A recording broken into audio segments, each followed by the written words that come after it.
Et l'enregistrement commence. Ouais, c'est bon.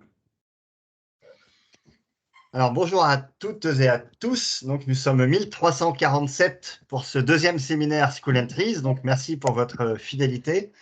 Ah, par contre, je dois accepter les gens en parallèle. Adeline. Bonjour Adeline. Donc nous venions juste de commencer. Donc ça nous fait très plaisir de vous présenter ce deuxième webinaire, hein. Donc là, il y a plusieurs membres de l'équipe, contrairement à l'année dernière où j'étais un petit peu plus tout seul.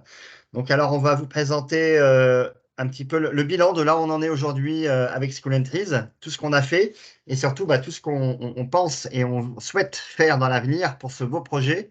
Donc je rappelle, School Entries, c'est une association maintenant qui a plus de 3 ans. C'est une association loi 1901 qui a été reconnue d'intérêt général en 2020. Hop. Du coup, des fois, je dois accepter les gens, donc c'est pour ça que... Voilà. Donc, notre raison d'être à School Entries, elle est focalisée sur permettre la scolarisation de tous les enfants dans des communautés rurales défavorisées et en parallèle, donc, accompagner le développement d'un environnement vivable et durable. Hop, j'ai pas la fin des slides, mais... Alors, comment ça marche finalement? Là, on va travailler, on permet en fait de créer un cercle vertueux. Pourquoi? Parce que on va apporter de l'eau, on va donner des arbres aux familles, aux fermiers, et tout ça, ça va permettre, au-delà de répondre à un vrai besoin, hein, sur une région très pauvre d'Ouganda, que les enfants n'aient plus à aller faire la corvée d'eau ou la corvée de bois. Donc, ça libère du temps pour la scolarisation. Et en parallèle, on va permettre la scolarité à ceux qui ne peuvent pas s'offrir une éducation en école maternelle ou école primaire. Et donc, ça leur permet d'aller à l'école. Là, on va aussi travailler sur la rénovation des bâtiments de l'école pour pouvoir accueillir de plus en plus d'enfants, les nourrir, puisque l'école assure 2 repas par jour.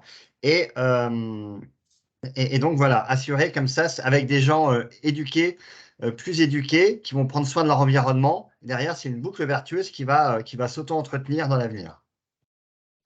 Alors aujourd'hui, School Entries, c'est devenu une très grande équipe. Il y a eu vraiment un gap suite au dernier webinaire, d'ailleurs l'année dernière, puisque 50% des gens qui avaient assisté au webinaire ont rejoint l'association en tant que bénévoles.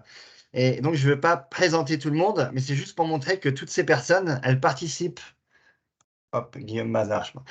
Toutes ces personnes, elles participent activement à l'association. Donc, nous sommes structurés. Il y a une directrice générale, hein, Caroline, un directeur général adjoint, Michel, Marie, qui est directrice financière, Adrien, responsable d'Étrise, Colin Marion, qui s'occupe de la com, Dorothée, Marie-Claire, Julie, qui s'occupe de l'aspect fondation entreprise et de l'école. Donc, vous avez Joseph, qui est le créateur de l'école, et Elias, quand même, je présente Elias, qui est le manager sur place, qui gère tous les projets. Donc, c'est vraiment la personne clé de l'association sur place. C'est une personne qui est formidable, hein. C'est envers lui que j'ai eu un gros coup de cœur quand j'étais en Ouganda, parce que j'ai vu quelqu'un qui était à la fois altruiste au plus possible, et en même temps qui était sérieux, très intelligent. Donc, c'est un régal de travailler avec lui. Je l'avais encore ce matin sur WhatsApp. Et on a l'équipe NSIC en bas à droite qui vient de nous rejoindre. Et on en parlera tout à l'heure. Si vous avez des questions, je vous invite à les noter. Et on aura bien entendu un temps d'échange en fin de réunion. Comme ça, on déroule. Normalement, on va répondre à un maximum de questions par la présentation. Alors, l'Ouganda, pour ceux qui ne savent pas, l'Ouganda, c'est à côté de la Flèche Blanche. C'est en Afrique de l'Est. C'est au nord du lac Victoria. Donc, c'est un pays où il y a 47 millions d'habitants, 172 habitants par kilomètre carré. Ça fait quasiment 2 fois plus que la France, un petit peu moins que 2 fois plus. Seulement, c'est pas du tout la même répartition de la population, puisque là-bas, dans tout le pays, les personnes sont disséminées, bien sûr, dans tout le pays. Il y a beaucoup moins les métropoles et les campagnes ne sont pas dépeuplées comme en France, par exemple. Ce qu'il faut retenir en Ouganda, c'est que c'est un pays, un des plus pauvres du monde, puisque le PIB par habitant est 50 fois plus petit que la France. Donc, vous divisez votre salaire par 50, ça vous donne à peu près les revenus moyens des habitants. Donc, c'est un pays le plus pauvre du monde. Le district de KCC, là où on va intervenir, c'est un des districts aussi les plus pauvres. Et la région où on intervient, c'est la communauté que vous voyez en bas à droite. C'est pareil, c'est une des communautés les plus pauvres du district, puisqu'elle est à 20-30 km de la ville. Donc c'est une région très rurale. Les gens là-bas, voilà, ils sont tous agriculteurs. Ils habitent la plupart dans des maisons, hein, de paille, de chaume. Il n'y a pas d'eau. Il y a un accès à l'eau qui est dramatique, puisque dans toute cette communauté-là, qui fait à peu près un rayon de 10-15 km, il n'y a que 7 points d'accès à l'eau pour 20 000 personnes. Donc, c'est assez dramatique. Et donc, nous, on œuvre dans cette petite communauté où il y a 8 petites communautés à l'intérieur. Voilà. Les deux problèmes majeurs sur lesquels on travaille, bien entendu, c'est la forte déscolarisation des enfants, en particulier des jeunes filles. Donc, c'est pour ça que Joseph, que je vous ai présenté tout à l'heure, le père d'Elias, a créé l'école parce que en fait, il en avait marre de voir les gamines de 12 ans qui devaient être mariées après avoir été violées. C'est comme ça que ça marche. Et donc, il a créé cette école pour favoriser la scolarisation des jeunes filles, même si l'école accueille à la fois des jeunes filles et des enfants. Bien sûr, les effets du réchauffement climatique se font de plus en plus sentir avec là-bas, il y a que 2 saisons, hein, saison sèche, saison humide, saison sèche, saison humide. Donc les saisons sèches sont de plus en plus chaudes et de plus en plus longues. Et donc, ce qui fait que c'est beaucoup plus dur à résister, à la fois dans la durée et dans l'intensité. Donc, c'est pour ça aussi qu'on va planter des arbres. Et Adrien, tout à l'heure, vous présentera le rôle que les arbres vont jouer dans l'aspect climat.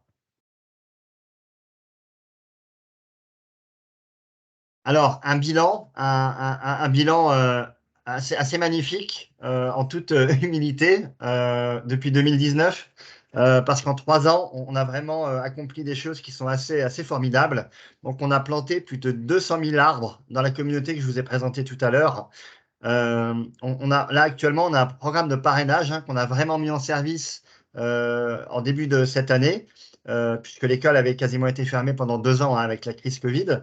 Donc aujourd'hui, on a 84 enfants parrainés par la School Entries. Donc ça, c'est des enfants qui n'iraient pas à l'école s'il n'y avait pas School Entries. Donc on a eu une augmentation de l'effectif de l'école de 40%. On a une équipe maintenant aujourd'hui de bénévoles qui est engagée, structurée, et ça c'est un point important de l'association, c'est que 100% des personnes qui s'investissent dans l'association, que ce soit en France ou en Ouganda, sont bénévoles.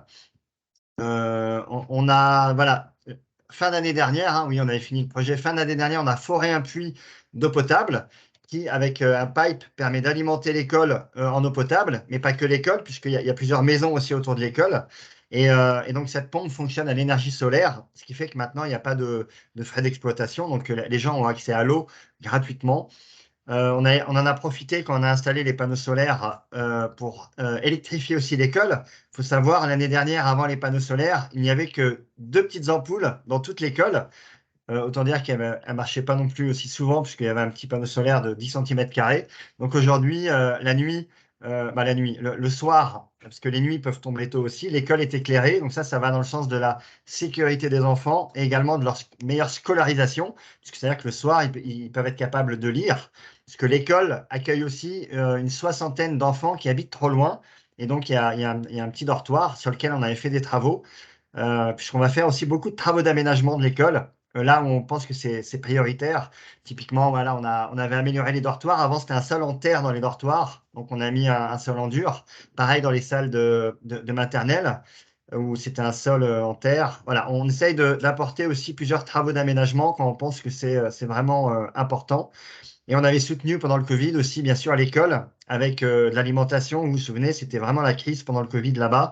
On avait soutenu aussi un petit peu les professeurs qui, quand il n'y a pas d'école, les professeurs ne sont pas payés, puisqu'il faut savoir, c'est une école 100% privée. C'est-à-dire, c'est la cotisation des enfants qui, multipliée par le nombre d'élèves, permet de payer à la fois les repas, à la fois le salaire des professeurs. Donc, on a peu, ouais, le détail sera présenté après, je ne veux pas tout dire. Euh, Hop, voilà. Donc là, maintenant, les grands projets. Donc, Michel va vous présenter quelques grands projets qu'on a faits et je lui laisse la parole. Ok, donc les grands projets. Alors, ce que nous appelons grands projets, ce sont en fait les projets d'investissement, hein, et qui concernent 3 domaines. Alors, les bâtiments de l'école, ça c'est le premier domaine, l'accès à l'eau potable et enfin la génération d'électricité. Pour les bâtiments de l'école, depuis 3 ans, nous avons régulièrement financé des travaux d'amélioration, des postes de portes, de fenêtres, des revêtements de sol, de murs, la réfection des dortoirs, de la cuisine, ainsi que David en a parlé, l'éclairage des bâtiments. Et cette fin d'année, nous nous sommes lancés dans beaucoup plus gros avec la construction d'une nouvelle école maternelle dont je vais vous parler sur le prochain slide. Pour l'accès à l'eau potable, on n'y est pas encore, on a le temps. Hein. Pour l'accès à l'eau potable, nous avons l'an dernier, comme l'a dit David, foré un puits d'eau potable qui est à environ 1,5 km de l'école. C'est l'endroit qui était le meilleur pour trouver l'eau. On a installé une pompe immergée qui a une capacité de 1500 litres heure et on a installé un réservoir de 10 000 litres qui correspond à peu près à la consommation pour les besoins journaliers de l'école, de la pépinière et d'environ 200 foyers autour de l'école, consommation journalière. Et évidemment, pour faire fonctionner tout ça, il fallait de l'électricité. Donc, on a installé 5 panneaux solaires de 120 watts, 5 batteries et un onduleur de 3500 voltampères. Voilà quelques chiffres pour ceux qui aiment ça. Alors, l'école maternelle, on peut y passer. La prochaine slide. Alors, l'école maternelle, bon, le besoin de cette école est né de la forte augmentation du nombre d'élèves. Je répète un peu ce qu'on a dit, mais 40% en 2 ans. Et cette forte augmentation conduisait à l'utilisation d'une même salle de cours pour des niveaux différents, avec des problèmes pédagogiques évidents. Alors, le nouveau bâtiment pourra accueillir 180 élèves, c'est-à-dire 60 par niveau, il y a 3 niveaux de maternelle, avec 3 salles de classe, une salle de repos pour les plus petits, une entrée et un bureau. David, tu peux lancer le diaporama qui est juste derrière.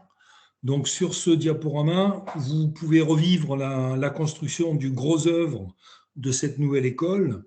La construction a démarré fin septembre, mais s'est terminée 8 semaines après, c'est-à-dire il y a pas très longtemps, il y a 15 jours.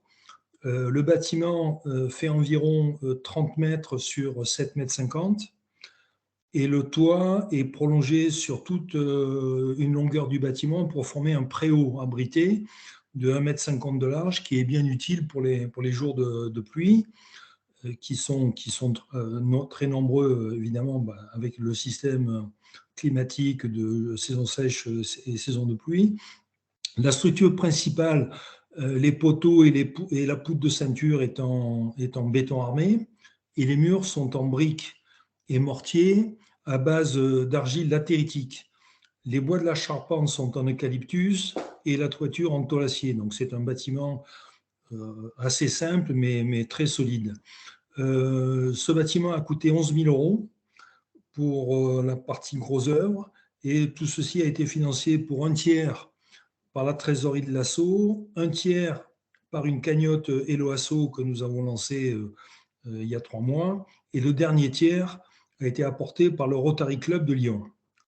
Et donc l'année prochaine, nous allons lancer une campagne de financement pour la phase 2, c'est-à-dire la finition du bâtiment, les sols, les murs, les peintures et toutes les huisseries.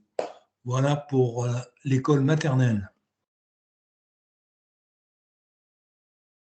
Alors, pour les projets réalisés à l'eau, je crois qu'on en a déjà parlé largement. Et voilà, vous avez quelques photos. Et effectivement, quand on a dit 10 mètres cubes, c'est ça, 10 000 litres. Voilà. Tu peux passer à notre. Partie School, c'est Caroline, je crois, qui suit. Ouais. Merci beaucoup, Michel. Je t'en prie. Oui, donc bonsoir à tous. Oui, moi c'est donc Caroline et donc pour info, je suis bénévole au sein de l'association depuis bientôt 1 an. Donc la partie school, je vais vous la présenter très rapidement parce qu'on a décidé de consacrer de ce webinaire de se concentrer plutôt sur la partie trees. Donc on va vous détailler vraiment la partie plantation d'arbres et tout le process. Mais c'est avec plaisir qu'on pourra refaire un webinaire début d'année prochaine, par exemple sur le premier trimestre, où là on vous expliquera un petit peu plus la partie school et ses projets en détail. Mais voilà, mais juste pour vous en dire quand même quelques mots. Donc l'école a été créée en 2015 donc par Joseph, comme l'a dit tout à l'heure David. Donc c'est une école maternelle et primaire. En fait, il est propriétaire des terres et il a créé l'école sur ses terres. Elle comprend 10 classes et donc comme on vous l'a déjà dit, en 2022, il y a un peu plus de 400 enfants scolarisés maintenant. Il y a 9 instituteurs et 4 accompagnants pédagogiques. Et la particularité de cette école, donc c'est une école privée, comme vous l'a dit David. Donc il n'y a aucune aide, hein, de l'État.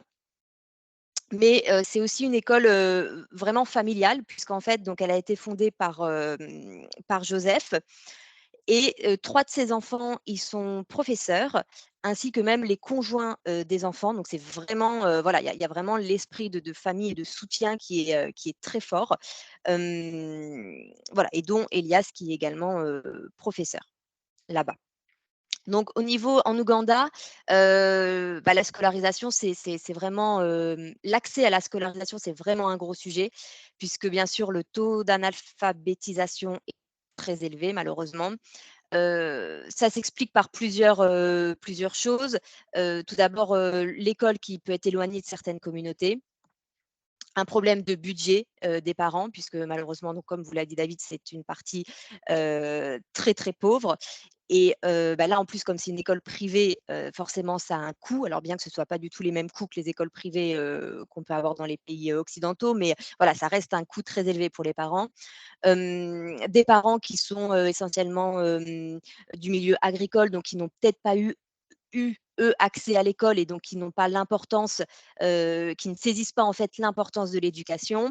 Le problème des mariages précoces et cetera bon, tout ça fait qu'il y a une forte déscolarisation malheureusement et donc School Entries agit, pour favoriser la scolarisation. Notamment, nous avons mis en place, depuis à peu près, ça va faire 1 an bientôt, un système de parrainage et donc pour 10 € par mois ou 3,40 € après défiscalisation, vous permettez à un enfant d'aller à l'école en payant tous les frais de scolarité, les frais de nourriture et également son uniforme.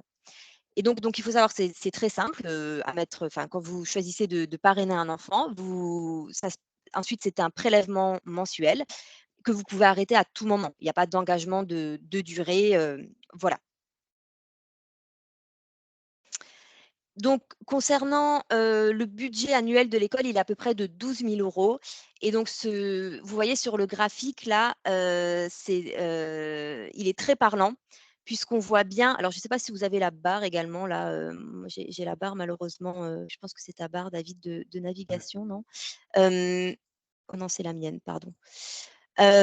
Donc sur le graphe, vous voyez qu'il y a une nette augmentation, du nombre d'enfants scolarisés et on voit également l'impact positif du coup qu'a eu School Entries qui agit donc en faveur de la scolarisation depuis 2019. Donc on voit la forte augmentation et donc en 2021, c'est donc, l'année blanche, voilà, comme vous l'a dit David, malheureusement, l'école a été fermée, pratiquement toute l'année, voire même plus.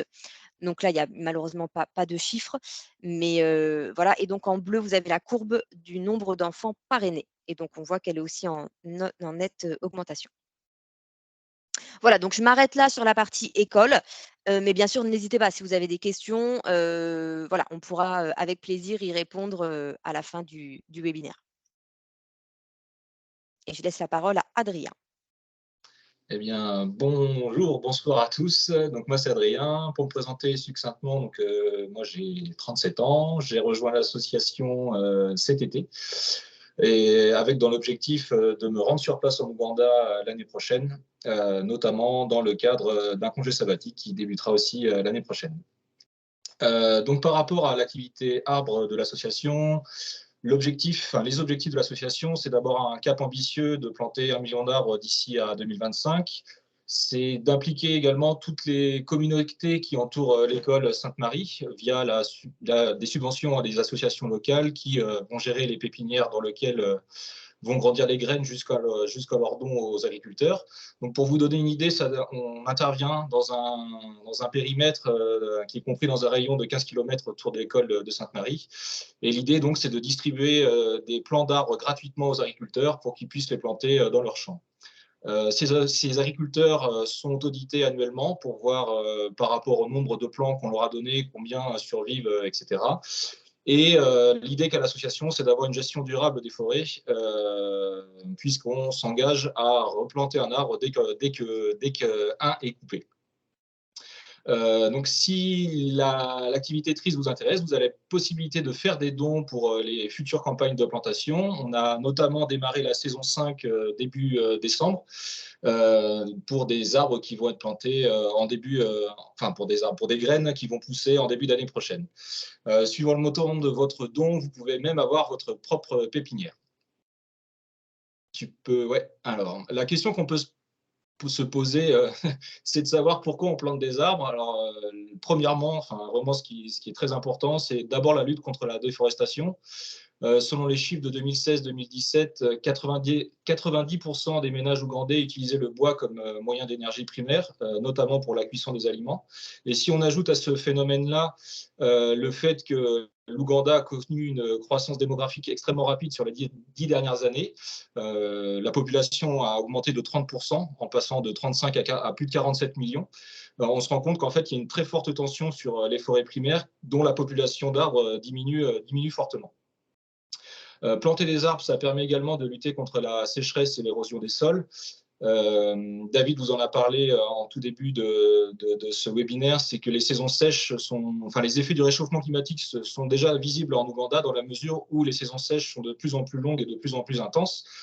Donc, planter des arbres, ça va permettre de pallier ces problèmes-là, puisque ça améliore notamment la rétention dans les sols, ça va réduire le ruissellement. Alors, ce qu'on entend par ruissellement, c'est synonyme d'érosion des sols, dans la mesure où le ruissellement des eaux va en fait venir drainer les sédiments en dehors de la terre et finalement diminuer la fertilité de celle-ci.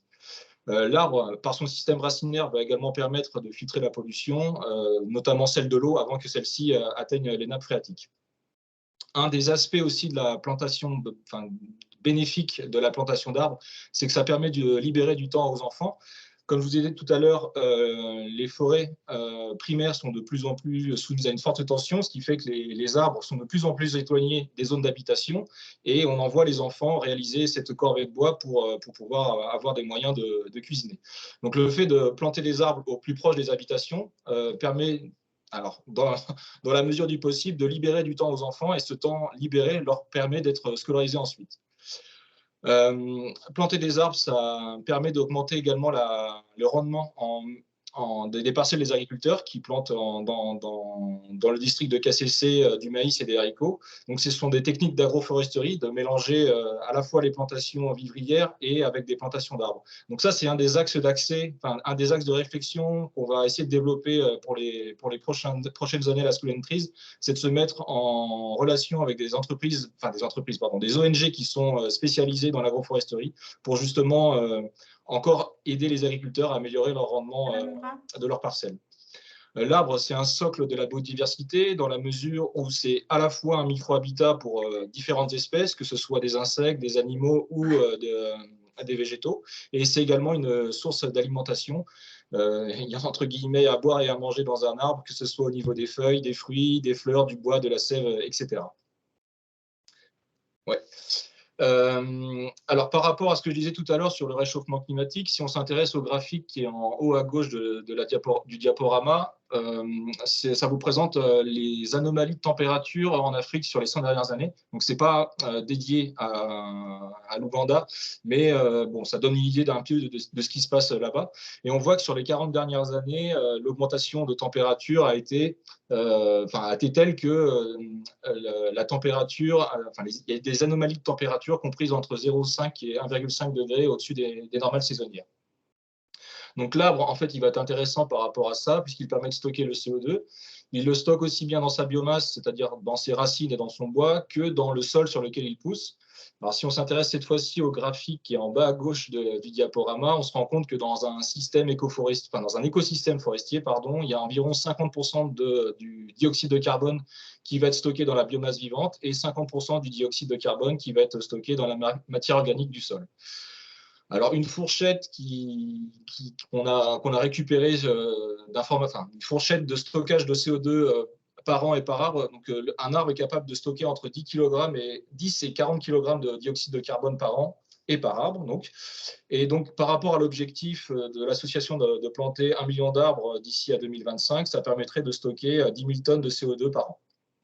Donc là, on vous a mis des photos un petit peu pour vous montrer un petit peu l'impact de la reforestation. Donc c'est autour du lac qui est à proximité de l'école Sainte-Marie. Entre 2019 et 2022, on voit qu'on a réussi un petit peu à repeupler en arbres cette zone-là. Alors maintenant qu'on a vu l'intérêt de planter des arbres, il faut se demander qu'est-ce qu'on fait pousser. Donc deux types d'arbres, des arbres à bois. Donc comme son nom l'indique, on va les utiliser pour leur bois, que ce soit pour la cuisson des aliments, soit directement ou soit via la fabrication de charbon ou de briquettes. Donc vous avez un exemple sur la photo centrale.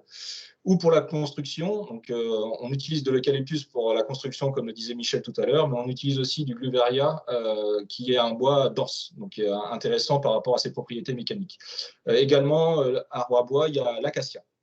Il faut savoir qu'une des particularités de l'eucalyptus, c'est que quand il est coupé correctement, c'est-à-dire à la racine, au niveau de la base du tronc, il va repousser. Et il ne va pas repousser en faisant un tronc, mais plusieurs. C'est l'exemple que vous avez sur la photo en bas à gauche, qui montre un eucalyptus qui a été coupé plusieurs fois et dont on voit qu'en fait les troncs se sont multipliés. Et donc, ça permet également d'augmenter le rendement en bois pour un agriculteur. Un autre type d'essence qui est planté à la School and Trees, ce sont les arbres à fruits. Donc, deux essences, le jackfruit et le pawpaw, qui sont donc utilisés pour les fruits et qui favorisent l'autonomie alimentaire de la communauté. Ouais, next.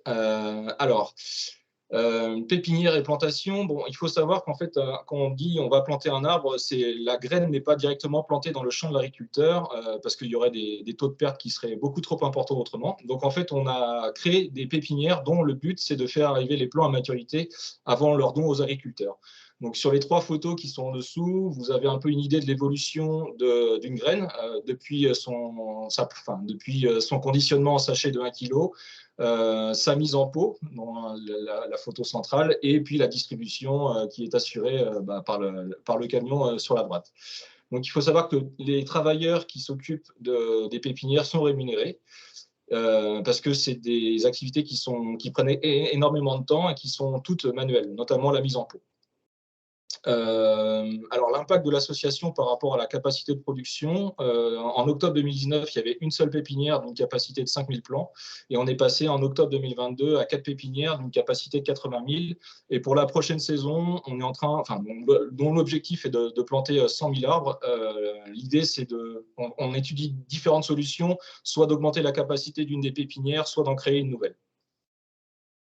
On en créera une nouvelle, puisque j'ai eu Elias ce matin, il a validé une nouvelle pépinière Il a à côté validé, d'une autre école. Voilà. Ok, parfait. Voilà, en direct. Des nouvelles fraîches. Donc là, je vais passer un petit peu, rapidement les pépinières. Donc la première pépinière qui a été créée, c'est celle qui entoure l'école. Elle a été créée en 2019. Elle est gérée par les élèves et les professeurs de l'école, ce qui permet notamment de sensibiliser les élèves à la préservation de l'environnement. Elle permet de financer les projets liés à l'école ou à l'achat de fournitures. Alors, notamment, ça a été le cas, c'est-à-dire qu'une partie des dons qu'on récupère vont servir à la plantation en elle-même, mais une partie a servi pour financer les fondations de l'école maternelle dont Michel vous a parlé tout à l'heure.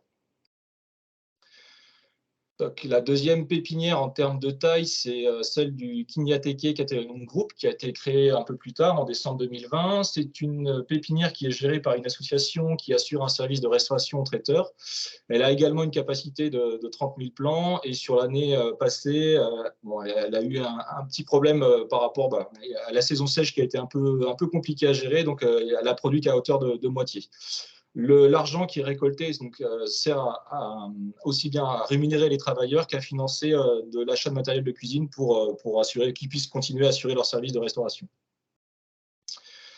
Alors, une autre pépinière, c'est la pépinière Kaokia, créée en novembre 2021, qui est gérée par une association de soutien aux personnes handicapées. Donc, c'est des personnes handicapées qui travaillent dans cette pépinière et qui sont rémunérées avec une partie de l'argent donné.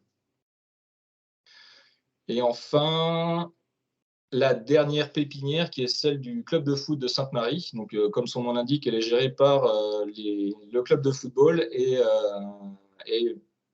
l'argent récolté leur permet d'acheter du matériel de sport. Au niveau du management des plantations, donc, un audit est réalisé une fois par an donc, par notre équipe sur place, donc Elias, dont vous parlez David tout à l'heure, et son frangin Tadeo. Et donc, nous, ça nous permet ensuite, une fois qu'on reçoit les données, de les traiter. Donc, sur le tableau en haut à droite, vous avez donc un tableur Excel tout bête, hein, mais sur lequel on vient noter le nom de chaque fermier qui reçoit des arbres. Et puis, donc, par saison, on sait exactement combien d'arbres lui ont été donnés, combien d'arbres il a réussi à planter. Il peut y avoir un petit écart entre les deux parce qu'il peut y avoir de la perte sur le transport. Et puis, combien d'arbres poussent réellement. Donc, ça nous permet de faire un suivi un peu plus au niveau macro, donc sur le tableau d'en dessous, par communauté et par saison. Et donc, ça nous permet d'identifier quand il y a des soucis, on essaie de comprendre pourquoi. Et si on voit qu'un agriculteur ne joue pas le jeu, on peut décider aussi d'arrêter de lui donner gratuitement des arbres. Au niveau du bilan des plantations, donc l'association s'engage pour 1 euro donné de planter 10 arbres. Donc, sur la répartition des coûts qui vous est présentée à droite, donc il y a environ 50% qui va servir pour la culture de la graine jusqu'au plant, 15% donc pour l'achat des graines, 30% pour le financement, la rémunération des travailleurs et 10% pour le matériel qui est nécessaire à la culture des plants. Et donc, il y a 45%, 50%, disons, qui va servir pour des projets de développement, dont notamment l'école maternelle.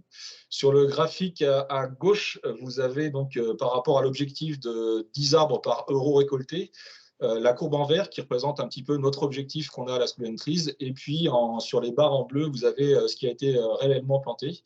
Donc, on voit qu'il y a eu un petit décrochage sur les 2 dernières saisons. On n'a pas réussi à tenir le cap, mais on va mettre le paquet pour la prochaine pour recoller aux objectifs. Donc, on est en recherche d'ONG investies dans la reforestation et dans l'agroforesterie, dont je vous parlais tout à l'heure, pour parrainer notre programme afin d'atteindre cet objectif d'1 million d'arbres plantés.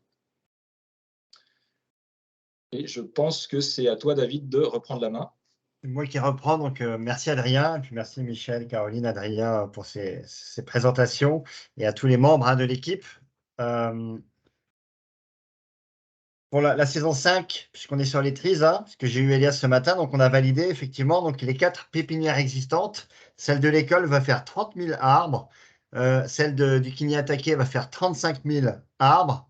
Les 2 nouvelles qu'on a fait la dernière fois, qui avaient fait finalement 5 000, et là, ils ont développé, ils vont mettre aussi d'autres moyens, donc on va faire 2 fois 15 000, et on va créer une nouvelle pépinière de 5 000. Donc le principe, c'est vraiment de petit à petit, de créer de plus en plus de nurseries, de pépinières, pour se répandre un petit peu sur le territoire et sensibiliser à la fois les enfants et toutes les personnes qui vivent dans la communauté à la plantation d'arbres, où il y a un vrai besoin. Alors, notre développement, donc, vous avez vu, pour ceux qui étaient à la présentation l'année dernière, il y a eu une sacrée croissance, une croissance par rapport au financement qu'on a eu. Adrien l'a dit, les derniers financements, finalement, ça a été plus vite que ce qu'on pensait sur l'aspect plantation. Et donc là, c'est pour ça que là, on s'engage à planter 100 000 arbres, mais on a quand même besoin, bien entendu, de dons pour arriver à cet objectif pour la saison 5. Sur les réseaux sociaux aussi, il y a Colin, Marion qui ont renforcé l'équipe communication. Donc, notre objectif, c'est de faire connaître School and Trees, parce que je pense que, on verra aux questions-réponses, mais c'est une belle association puisqu'elle est portée par les bénévoles. Elle est structurée, il y a beaucoup de chefs de projet dans l'équipe. Donc, vous voyez, le travail est vraiment très professionnel, que ce soit en France ou en Ouganda. Et donc, on a besoin de faire connaître l'association pour sortir de nos cercles un petit peu finalement privés. Donc, ça, on utilise les réseaux sociaux. On essaye de mieux communiquer. Vous avez pu voir que la qualité des posts est vraiment professionnelle. Mais derrière, on a besoin de gens, on a besoin de vous pour relayer ces communications, pour partager cette belle association auprès de vos réseaux et petit à petit, en fait, voilà, faire rayonner l'association auprès de tous. Donc là, depuis le début, depuis 2019, c'est 43 000 euros qu'on a réalisé, qu'on a transféré en Ouganda pour réaliser les projets. Donc, vous avez vu à l'école, déjà, là, on a dépensé 11 000, le puits 10 000. Et après, bien sûr, les arbres ont peut-être à peu près d'ailleurs 10 000 euros pour la partie arbres, pour avoir planté plus de 200 000 arbres. Et donc, la suite, c'est tous les projets que vous a présenté tout à l'heure Michel. Donc, c'est une association qui se développe. Pour la développer, on a aussi un partenariat avec l'ENSIC, qui est une école d'ingénieurs, qui est mon école d'ingénieurs à la base, et l'école d'ingénieurs aussi de beaucoup de membres de l'équipe. Et donc, on a 3 étudiants, Maxime, Mathias et Marion, dont Marion et Maxime sont là, je crois, qui, dans le cadre d'un projet d'ouverture, un projet pédagogique, font partie de l'association et pendant un an, donc, aident au développement de l'association pour la faire rayonner et pour aussi essayer de développer les partenariats avec l'école et des entreprises. Voilà, donc là, ils ont un objectif cette année, c'est au sein de l'école, justement, d'avoir une pépinière taguée NSIC pour la prochaine saison. Donc, on leur souhaite bonne chance pour cet objectif. Alors, notre ambition, hein, vous avez vu, on a de l'ambition. Peut-être un petit mot d'introduction par rapport à ça, c'est qu'au départ, pour ceux qui ont suivi l'aventure auprès de moi, on n'était pas parti pour faire une association de cette ampleur. Au départ, on était juste parti avec Capucine sur un acte finalement un petit peu de générosité pour faire un petit don à l'école. Et en fait, de fil en aiguille, l'association ne fait que de se développer. Après 3 ans, ce qu'on peut dire, c'est que l'association, elle est administrativement aussi très bien gérée. On est une association qui est une petite entreprise et donc on a aujourd'hui les moyens de nos ambitions. Et donc notre ambition pour 2025, et on sait on va y arriver puisque finalement, depuis 3 ans, tous les objectifs qu'on s'était donnés, nous les avons réalisés, parfois plus vite que prévu. Et grâce à vous, grâce aux donateurs. Et donc, on compte sur vous pour continuer de soutenir ce projet. Et donc, cette ambition pour 2025, c'est la nôtre, à nous, les bénévoles, et à vous, les donateurs, et c'est grâce à vous qu'on y arrivera. Donc, l'objectif, c'est clairement d'avoir une sorte d'exemple sur cette communauté de Kyocha Kinyatake, c'est que tous les enfants arrivent à être éduqués, donc arrivent à avoir un enseignement maternel primaire, qui est vraiment la base. On verra pour le collège aussi, on commence à réfléchir à des choses, et donc également avec des bonnes conditions alimentaires et d'hygiène. Euh, on pense que pour arriver à ça, on devrait arriver sur 500 enfants parrainés pour, donc là, on est en train de faire des inventaires, des chiffres. Adrien, quand il ira sur place, d'ailleurs, c'est un sujet qu'il faut qu'on parle, de vraiment comprendre le nombre d'enfants par communauté qui n'est pas scolarisé, les freins à la scolarisation, est-ce que c'est de la distance, est-ce que c'est du manque d'argent? Et derrière, on va agir un petit peu sur tous les axes. C'est pérenniser l'autonomie alimentaire de l'école, puisque le budget de l'école, 50%, c'est l'alimentation. On n'en a pas forcément parlé là, mais on avait présenté un projet dans une entreprise. Malheureusement, nous n'avons pas réussi à avoir cette année pour louer 10 alors c'est pas des hectares, c'est des acres. Ça fait à peu près 5 hectares de terrain, puisque vous savez que chaque année, on reproduit cet exercice de louer des terrains, où d'ailleurs maintenant, c'est les parents des enfants qui sont parrainés qui participent aux travaux agricoles. Ce qui fait qu'on a vraiment un cercle vertueux où finalement tout le monde travaille dans cet esprit solidaire, communautaire. Donc l'objectif, comme l'a dit Adrien, c'est 1 million d'arbres. Ça, c'est pareil, hein. Moi, je me souviens, il y a 2 ans et demi, quand je disais qu'on avait lancé un projet d'1 million d'arbres, les gens ils me regardaient avec des gros yeux, un petit peu en me disant, mais tu te rends pas compte, c'est compliqué, etc. Et puis là, ce qu'on voit, c'est que là, on est déjà à plus de 200 000. On sera à plus de 300 000 l'année prochaine. Et donc aujourd'hui, on voit le million et on sait qu'on va être capable. Surtout, c'est planter des arbres, mais en parallèle, il y a énormément de formations, de pédagogie auprès des enfants, mais aussi auprès des personnes qui les plantent, pour aussi que ces arbres, ils s'inscrivent dans l'environnement naturel sur le long terme. Et donc, on va augmenter l'aspect, comment dire, adéquation des arbres avec l'environnement, avec l'agriculture. Et on va se faire accompagner par des gens qui savent, parce que chacun son métier. Et l'agroforesterie, c'est un métier. Et donc voilà, on aura sûrement des nouvelles cette année pour vraiment à la fois augmenter la quantité, mais surtout augmenter également la diversité et d'aller sur un projet qui vraiment est beau et sustainable, comme on dit maintenant. Voilà. Donc notre souhait, c'est également les projets de développement, c'est-à-dire des projets qui permettent à la communauté, dans 5 ans, d'être le plus indépendante possible. Donc, bien sûr, aujourd'hui, l'indépendance de la communauté, elle passe à travers l'eau. Déjà, sans eau, on ne fait rien. Sans eau, il n'y a pas d'arbres, il n'y a pas d'agriculture et les gens, ils meurent. Donc, déjà, on va avoir un gros axe sur l'accès à l'eau et également de développer des petits projets pour assurer l'autonomie de l'école, des petits projets qui peuvent peut-être rapporter de l'argent à l'école aussi. Donc, on a plein d'idées, vous verrez, dans les années qui vont venir. Et donc, le rêve, pourquoi pas, c'est également d'étendre le modèle School Entries à d'autres communautés. Moi, j'ai présenté la School Entries dans mon entreprise là, cette semaine. Et nous, on est au Sénégal. Ils m'ont dit, mais c'est génial, on ne pourrait pas faire un truc comme ça au Sénégal. Donc, en fait, l'idée d'articuler à la fois l'éducation et à la fois la protection de l'environnement au sein de l'éducation, c'est une idée qui a tout son sens aujourd'hui pour répondre aux enjeux climatiques. Et en tout cas, bah, on est fiers de la porter avec la School Entries. Et on espère que School Entries Ouganda fera des petits dans d'autres pays dans les prochaines années. Et en fait, on en est même sûr. Notre stratégie pour répondre à ces ambitions, c'est de créer déjà des partenariats avec des entreprises et des fondations. Aujourd'hui, la majorité de nos dons viennent des particuliers et c'est génial d'ailleurs de pouvoir compter sur ces dons particuliers. On espère avoir de plus en plus de donateurs particuliers. Malheureusement, si on veut vraiment se développer dans des gros projets, comme on a montré qu'on était capable hein, avec l'école, avec le puits, c'est essayer d'avoir des gros chèques d'entreprises, de fondations, de quelques milliers d'euros qui, cumulés, peuvent permettre de financer nos gros projets.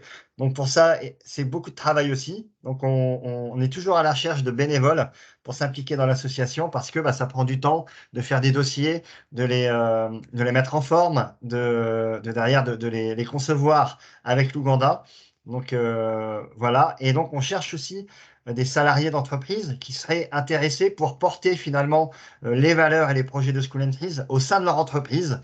C'est ce qu'on a fait. C'est ce qu'on a fait la dernière fois dans une entreprise d'une des membres. Donc, n'hésitez pas, si vous avez des amis à vous qui sont dans des entreprises, il y a toujours des fondations. Donc, c'est super si vous arrivez à nous mettre en relation avec les fondations, n'hésitez pas.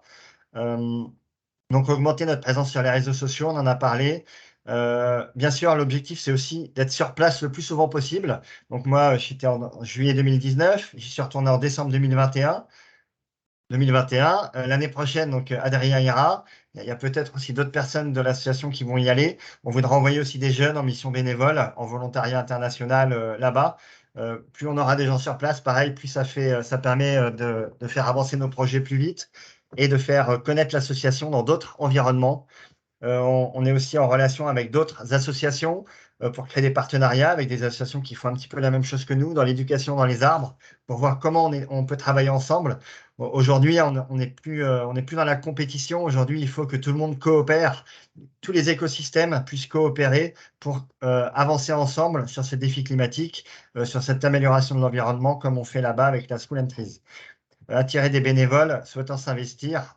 Et voilà. Donc, pour être bénévole à la School Entries, tout le monde peut être bénévole, puisque il y a du travail pour tout le monde. Et alors, ça prend un petit peu de temps, mais c'est tout relatif. C'est-à-dire qu'avec 2-3 heures par semaine, déjà, vous apportez beaucoup à la School Entries. On est vraiment organisé par pôle. On est très bien structuré en intelligence collective. Et donc, avec seulement 2-3 heures d'investissement, vous pouvez nous apporter des choses. Donc, n'hésitez pas à nous envoyer des messages. Vous serez le bienvenu dans l'équipe. C'est une super équipe. Moi, je suis énormément fier et heureux d'avoir toute cette équipe qui m'a rejoint petit à petit, et notamment à cette année 2022. Et ça change vraiment la donne. Et puis, ça donne de l'énergie pour continuer.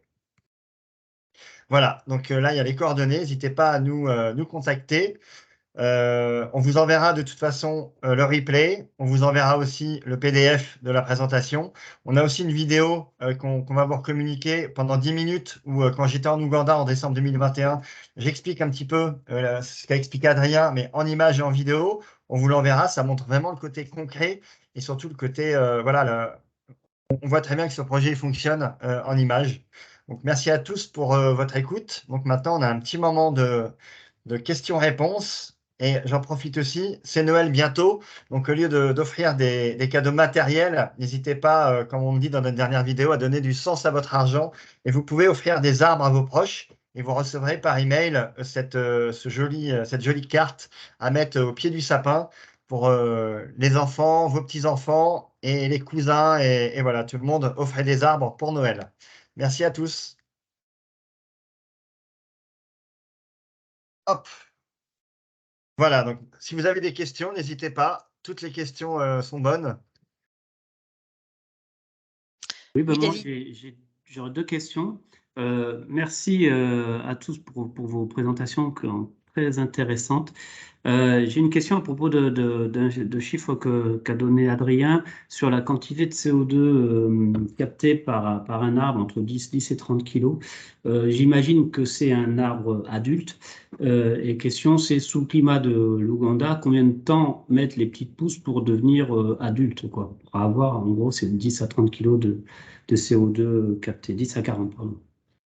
Alors, pour l'eucalyptus, en tout cas, c'est environ 5 ans. C'est des arbres à croissance rapide, donc ça met 4 à 5 ans pour être, disons, à taille adulte, quoi. C'est assez rapide. Et pour complémenter ce qu'a dit Adrien, c'est à la fois les acacias et les eucalyptus, hein, sont les deux des arbres à croissance rapide. Et aujourd'hui, c'est plus de 90% hein, de nos plantations. Donc effectivement, moi, quand j'y suis allé, tu vois des acacias en 5 ans, c'est impressionnant. Ils sont déjà grands. Et comme l'a dit Adrien, la moitié du stockage CO2, étant donné qu'il se fait dans le sol, derrière, en fait, c'est 10 à 40 pour des arbres classiques. Et comme c'est des arbres, alors j'ai plus le nom scientifique, mais quand on les coupe, ils repoussent en multiples et le CO2 reste stocké, sachant que le bois là-bas, il est à la fois utilisé, bien sûr, pour l'énergie primaire, mais pas que, aussi pour des constructions. Donc, je pense honnêtement que l'impact carbone, il est bien plus élevé finalement que les 10 kg de CO2 par an que nous, on prend pour vraiment être conservatif, pour pas être critiquable dans les chiffres. Et puis nous, on communique pas sur la compensation carbone, très peu, parce que pour nous, c'est pas ça la solution non plus de justifier nos émissions de CO2 par de la compensation. On n'est pas pour ce principe, donc même si on sait que ça va dans ce sens-là, on communique pas forcément trop dessus. Et la deuxième question, c'est, vous avez indiqué que le bois, il sert pour les foyers, pour faire à manger. Est-ce que vous avez une idée justement de la proportion des arbres que vous plantez qui sont utilisés pour la cuisine, quoi? Non, j'ai pas la réponse à cette question. C'est vrai que en fait, ça fait partie des axes d'amélioration de nos audits. C'est-à-dire que pour l'instant, les audits, on les a en vrac. En fait, on a les chiffres bruts et on les a pas en breakdown. Je sais pas comment j'ai le mot qui me vient en anglais, mais par espèce. C'est une des pistes d'amélioration pour les prochains audits. Et pour complémenter ce point-là, qui est une très bonne question, il faut savoir, moi, quand j'y suis allé, tu vois, il y a très peu d'arbres, voire pas d'arbres. La couverture forestière là, de la communauté où on est, elle est de quelques pourcents. Ce qui veut dire, c'est que déjà, ils y arrivaient, entre guillemets, avec ces quelques pourcents, mais ils y arrivaient comment? Ils faisaient venir du bois de l'extérieur, donc ils achetaient du bois, ou alors les enfants hein, et ceux qui font la corvée de bois, ils allaient très loin pour essayer de choper des branchages, etc. Demain, donc, il y aura beaucoup plus d'arbres, je pense, avec le besoin d'énergie primaire, ce qui fait que, étant donné que les arbres, en plus, quand tu les coupes, finalement, t'en refais 2 fois plus. Finalement, l'énergie primaire développée dans le cadre de School and Trees, en fait, ça va que dans le sens de baisser la tension de déforestation sur les forêts primaires et de répondre aux besoins de bois. Ouais. Mais c'est un point sur lequel on travaillera aussi. Et après, derrière, une fois qu'il y aura beaucoup d'arbres, c'est comment tu économises l'arbre pour tes besoins d'énergie primaire. Avec des types de chauffage, pareil, tu as des chauffages, soit tu fais un feu libre, soit tu fais des foyers spécifiques, et ça coûte pas non plus des milliers des cents. À quelques euros, tu peux avoir une sorte de four à bois qui te permet de consommer 10 fois moins de bois. Donc ça, c'est dans notre projet aussi plus tard pour économiser le bois. Et voilà. Merci. J'ai une question, François-Xavier. Bravo, bravo d'abord et merci à tous ces bénévoles, c'est super. Je voulais tout simplement savoir ce que vous proposez d'efficace pour parler du projet de l'association dans une entreprise en, disons, 15 à 30 minutes pour présenter l'association. Qu'est-ce que vous imaginez?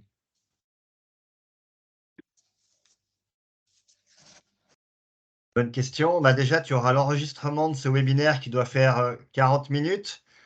Et ça, envoyé au DRH et au responsable. Après, la plaquette, finalement, la plaquette qu'on a là, qu'on a défilée, ça va être un PDF. Et tu vois, typiquement, moi, je l'ai fait la semaine dernière à Vika, à la présidente Madame Sidos. Et en 20 minutes, en fait, tu balayes les slides.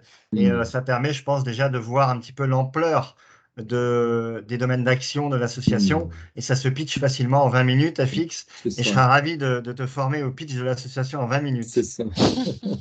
Mais oui, non, mais je pense que ça nécessite une présentation orale, c'est clair. Oui. Donc l'idéal, c'est d'être capable de s'approprier le pitch. Voilà. Et sur demande, c'est-à-dire que vous nous demandez, tiens, on a notre PDG là qui est intéressé, il voudra avoir une presse, et ben hop, on fait un Teams. Aujourd'hui, c'est très facile, on fait un pitch de 20 minutes sur Teams et ça permet de donner, donner l'ampleur de l'association. Tout à fait. Donc, il y a aussi une plaquette, tu disais, qui est existante ou qui… Oui, qui est existante, qui est diffusable, qui est partageable. Oui, mais surtout à présenter oralement. C'est ça qui me tient à cœur, je pense. C'est ce qui est le plus efficace. Bien sûr. Ah oui, l'oral, c'est toujours plus efficace. Parce il y a de l'énergie, et puis on sait de quoi on parle, donc ça marche mieux. Ouais. En tout cas, j'ai assisté au webinaire l'année dernière et on voit combien ça porte ses fruits. C'est superbe. Bravo. Merci, FX. En ce qui concerne la plaquette du coup qu'on a fait, donc la plaquette 2022, on l'avait diffusée par mail, mais si vous voulez, je peux vous la remettre dans le mail là où parce que je vais renvoyer, comme disait David, la vidéo qui explique plus les arbres. On va renvoyer le lien pour avoir accès à l'enregistrement. Je peux me noter de vous remettre la plaquette, bien entendu. Ce qui serait peut-être bien aussi, c'est d'avoir le PowerPoint que vous venez de nous diffuser, c'est-à-dire que ça permet de pitcher en fait, c'est-à-dire qu'on écoute le replay et puis on est capable de présenter le PowerPoint après, quoi. Tout à fait, ouais, je mettrai tout ça, oui. Merci. N'hésite pas à faire appel à nous directement à FX. Dès que tu as un rendez-vous, on se rend disponible. Il y en a un de nous qui se rendra disponible et on pitch avec toi. Ok. Un commentaire sur la plaquette. Une plaquette, elle est faite à un instant donné, et donc elle est pas elle est certainement pas à jour tous les jours. C'est-à-dire que la plaquette, on l'a faite, je pense, en septembre 2022, donc elle est estampillée 2022. Et par exemple, le nombre d'arbres plantés, quand on dit en septembre 2022, on avait planté 150 000 arbres. Et aujourd'hui, on a planté 200 000. Mais je dirais qu'on a pris comme principe que la plaquette, on la révise une fois par an. Et donc, elle est, ce qui est déjà bien. Hein. Il y a beaucoup d'entreprises qui ont des plaquettes qui ont pas toujours autant d'actualité. Hein. Mais voilà, donc on refera la plaquette en milieu d'année. Et ça sera l'année prochaine, ça sera la plaquette 2023. Et donc, le document le plus à jour, c'est effectivement le PowerPoint que tu as vu, mais la plaquette, elle est très, très bien aussi. Hein, et elle existe aussi en anglais si jamais c'est utile. Oui, tout à fait, c'est ce que je voulais ajouter, Michel. Ouais. Elle est aussi en anglais. Merci. Est-ce qu'il y a d'autres questions de la part des 1357 personnes de l'audience? Une, David, Barbara is speaking. Si je comprends bien, tout le nerf de la guerre, c'est les arbres. Et donc, la question que je me pose, c'est sur la totalité des graines, parce que je comprends avec ce webinaire que les dons servent à acheter les graines que vous plantez. En partie, ouais, 15% des dons pour les arbres, c'est les graines. C'est ça, Adrien? D'accord. Oui, c'est ça. Ça veut dire que d'où viennent les autres arbres? Vous les achetez déjà plantés? Enfin, ils existent déjà. Vous avez déjà des plants? Vous achetez des plants, c'est ça? Non, il n'y a que des graines. En fait, 15% des dépenses, c'est les graines. Après, le reste, c'est le matériel pour les pépinières, etc. Et le reste, c'est pour payer les associations, les travailleurs des associations. Ok. Oui, pardon, d'accord. Ok, ça marche. Donc, sur la totalité des graines plantées, David, combien d'arbres poussent? Vivent encore? C'est une bonne question. On n'a jamais réussi à avoir les chiffres parce qu'en fait, les graines, souvent, tu les sèmes directement dans un terreau très fertile et après, tu récupères les pousses. Et en fait, c'est impossible à faire l'adéquation. C'est très difficile. Ouais, mais je dirais l'ordre de grandeur, c'est peut-être 70, 80%. Avec parfois, il y a des graines aussi. Il y a eu des sachets où il y avait beaucoup moins. Et des fois, ça germait mieux. La qualité des graines aussi va jouer. Après, ce que je peux vous dire en termes d'axes d'amélioration, puisqu'on est toujours dans des axes d'amélioration, c'est que jusqu'à aujourd'hui, on achetait les graines. Et là, donc, Elias, sur place, on en a reparlé ce matin, il est en train de développer avec certaines personnes comment on peut produire nous-mêmes les graines, étant donné que maintenant, on commence à avoir des arbres qui vont Eh produire oui, les graines. bien sûr. Mais en fait, ça demande un petit peu quand même de pratiques techniques. Donc, ils sont en train de développer des choses pour récupérer les graines, à la fois des eucalyptus acacia, Super. mais à la fois aussi de tous les arbres, puisque le but, c'est de développer aussi un maximum d'arbres fruitiers. Donc là, Elias, il m'a dit, parce qu'hier, ils ont reçu du coup toutes les associations là qu'on vous a présentées. Donc hier, Elias les a tous reçus à l'école pour leur faire un bilan justement de la plantation. Il leur a aussi parlé de l'objectif de l'année prochaine. Donc les gens étaient très heureux de pouvoir continuer ce programme. Il a parlé aussi des arbres à fruits. Il a dit l'année prochaine, voilà, tout le monde aura un pourcentage d'arbres à fruits à planter. Et donc, tout ça pour dire qu'Elias, ce matin, il leur met la pression sur la diversité, les graines et la rentabilité. Donc, c'est super. Merci David. Ton micro est éteint, Michel.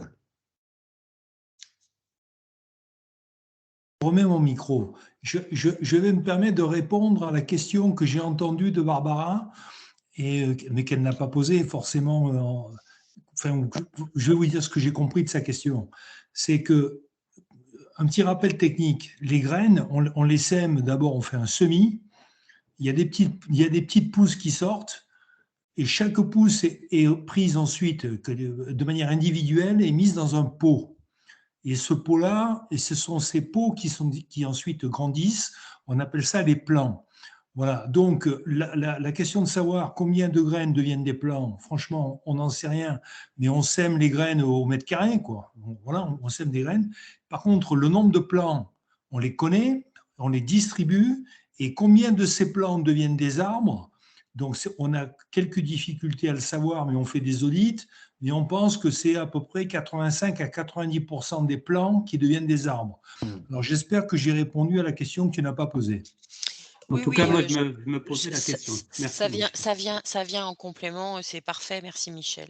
Et pour redonner un complément par rapport à ça, parce que c'est intéressant de le savoir, donc les associations, en fait, elles sont rémunérées au plan qui sort de la pépinière. Donc, c'est le plan qui est comptabilisé. D'accord? Donc, ça force aussi au bon entretien des pépinières. Donc, les gens doivent sortir les arbres de la pépinière pour être payés. Donc, ça, c'est chouette. Derrière, effectivement, sur le dernier audit, donc là, il va y avoir le nouvel audit bientôt. Donc, effectivement, il y a plus de 80-85% des arbres qui sont toujours là, sachant que les arbres qui sont perdus entre les deux, c'est souvent, comment dire, c'est souvent des gros blocs. C'est soit il y a un gros coup de sécheresse au moment où ils sont plantés, et là, il y a un pourcentage de perte important. Ou des fois, suivant les zones, les bestioles peuvent bouffer les arbres quand ils sont petits. Par contre, une fois que l'arbre il a commencé, aujourd'hui en tout cas, c'est jamais arrivé que les arbres sèchent une fois une saison est passée. Alors, en général, tu sais que c'est bon pour la suite. Sachant que par rapport le moment idéal de plantation, ça a beaucoup bougé depuis 3 ans. Ces systèmes de quand est-ce qu'on fait germer, quand est-ce qu'on plante, à quel stade on le plante pour qu'il soit assez robuste, etc. Ça a beaucoup bougé et là, ça a encore bougé récemment parce on va faire grandir les arbres beaucoup plus longtemps en pépinière, donc ce qui demande plus de temps et de main-d'œuvre pour qu'ils soient plus résistants et qu'ils soient plantés à un meilleur moment de la saison des pluies. Mais après, il y a un petit peu de nez aussi parce que là-bas, ils n'ont pas forcément, entre guillemets, la météo peut être beaucoup plus variable. Et quand tu crois que la saison des pluies commence parce qu'il pleut, en fait, elle s'arrête au bout de 3 jours parce que le dérèglement climatique, il fait une période de sécheresse. Donc, il faut arriver à anticiper tout ça. Et donc, maintenant, ils attendent beaucoup plus que la saison des pluies ait bien commencé avec des arbres plus robustes pour derrière repartir plus fort. Super. Merci. Merci à toi, Barbara. Une autre question alors. Profites-en, Raph. Ouais. Est-ce que les essences que vous sélectionnez, là, eucalyptus, acacia, est-ce que vous savez si elles seront résistantes dans 10 ans, 20 ans avec le réchauffement climatique? Est-ce que c'est déjà des espèces qui sont un peu résistantes à hausse de température à venir? Tu vas répondre, Adrien, ou… T'es en mute. Non, j'ai pas d'éléments là-dessus. Désolé. Et c'est une bonne question, Raphaël, et ça fait partie des points. Aujourd'hui, en fait, on se rend compte que là, si on veut vraiment transformer le projet sur le long terme à 1 million de tris, etc., on a besoin d'expertise. Et là, c'est typiquement le genre d'expertise à laquelle on a à la recherche. Donc Michel, là, il a contacté plusieurs associations. On recherche des gens, des professionnels de la plantation pour à la fois gérer ce que tu viens de dire et être capable de changer d'espèce dans très peu de temps pour avoir des choses beaucoup plus aptes à résister au réchauffement climatique et également dans le souci de la diversité et des écosystèmes, etc. Mais ça, c'est clairement un sujet sur lequel on sait qu'on doit aller. Bonjour à ta femme, Michel.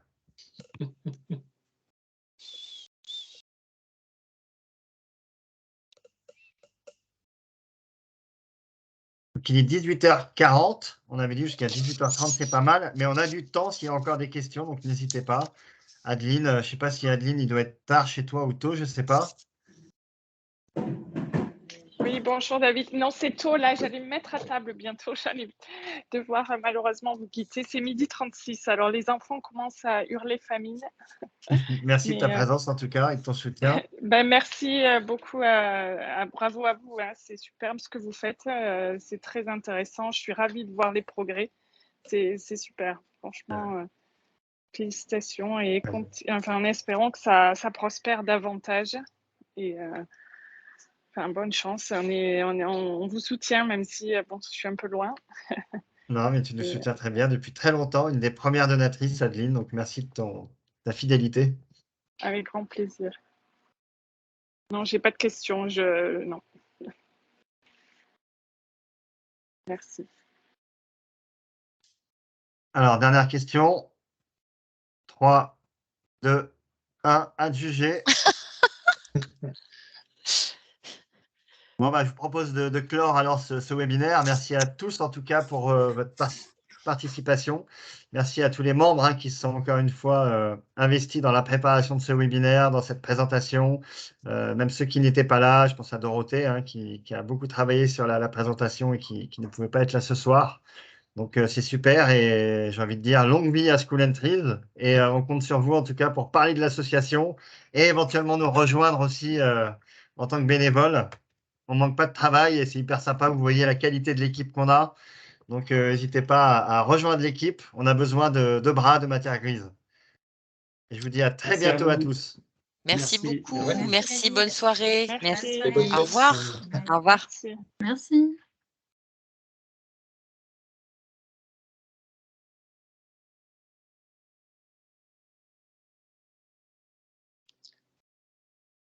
On débrief après, du coup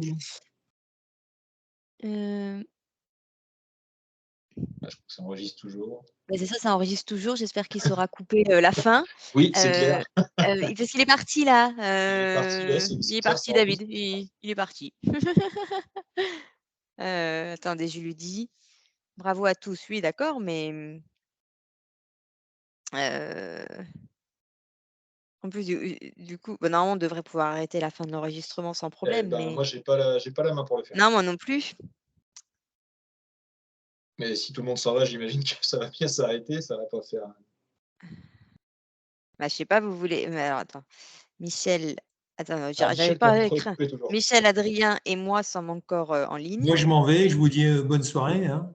Ouais. Bon, alors, on arrête alors, oui. On fera un débrief une autre fois alors. Allez. Bah oui, on va débriefer une autre fois. Ok, allez. Bonne soirée, Caroline. Ouais. Salut, Adrien. Salut.